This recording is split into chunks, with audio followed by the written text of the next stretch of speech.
differences between what you're going against in high school and what you see in the Big Ten? I mean, is that? Oh yeah, in high school you might have a 200-pound DN. He might be quick, but he's 200 pounds, so you're bigger than him. You can control him. But in the Big Ten, you got big, fast, and strong guys.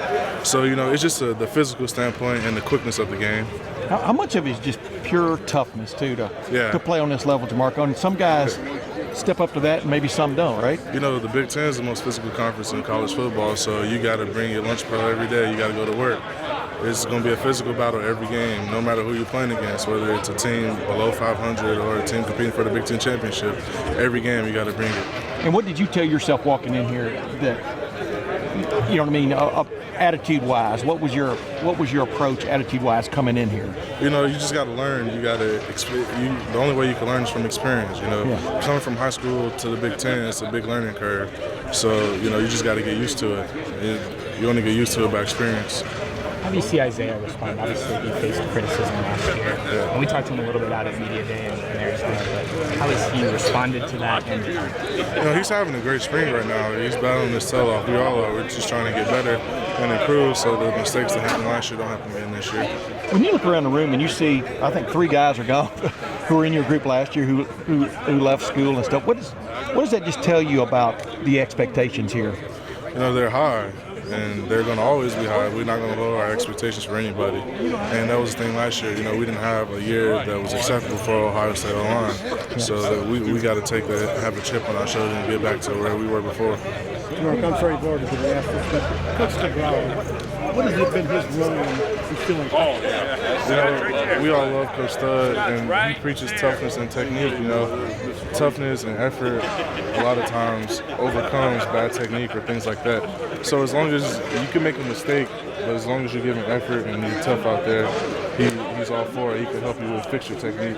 What's an example of being tough? Playing through being hurt? I mean, what's toughness? It's a lot of things. Just playing through being tough, but just battling, really. You have a fight. Every play is a dog fight in the trenches. And just being able to battle down there is just all about that. I think a lot of the criticism was on pass protection, but how do you guys feel like you did with the run game? I think we had a great year with the run game. We had Mike, he had a great year.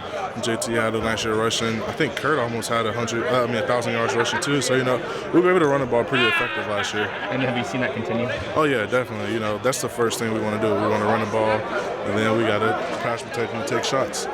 How's Malcolm come along from coming off of an injury season, trying to learn a new system coming out of Duke? What have you seen out of him? Yeah, he's just still trying to learn the playbook, and get used to the system because he got hurt really early in fall camp, so he just didn't get reps all season. So this is really his first time getting reps here with us. So he's still trying to learn the playbook and get used to going up against our defense and things like that. What's his ceiling?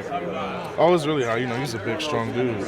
So, and he played tackle, so he's able to move. Now he slid in at guard, so he's able to move his feet and things like that. So it's just a matter of him just learning and getting used to it and accustomed to it again. Having an injury like he has is just tough. Nobody wants to face that, but it's just about battling back. You mentioned going against this defensive line. What have you seen from them? Obviously, they've talked about quite a bit. Man, we got 4 defensive ends that can start anywhere in the country. And it's a battle every play. You got Sam, Taekwon, and Nick. They're all just rotating in and they're fresh, which is really great for me and Isaiah because, like I said, we got 4 defensive ends, so I think they can start anywhere in the country. And I think that could go in the first round in the draft next year, all 4 of them. So, it's just keep battling and learning. Each one brings something different to the table. And if we could block these guys, I think we could block anybody in the country. Where does Draymond fit in there? Huh? Where does Draymond fit in there in that group? Oh, yeah, him at 3 technique. He's explosive and quick off the ball. He used to play DN in high school. He played DN a little bit when he first got here, so he has that quick twitch and he's able to move around. He's shifty, and he has the power, too, to be inside. So he's been balling, too. Coach Meyer talked about maybe an alignment with 4 defensive ends and Draymond on the field. Does that give you nightmares when you think about it? You just got to assess the situation. And like I said, just every play is a fight. If those 5 guys came out in a bare front, who do you block? 5 for 5, whoever we line up against you.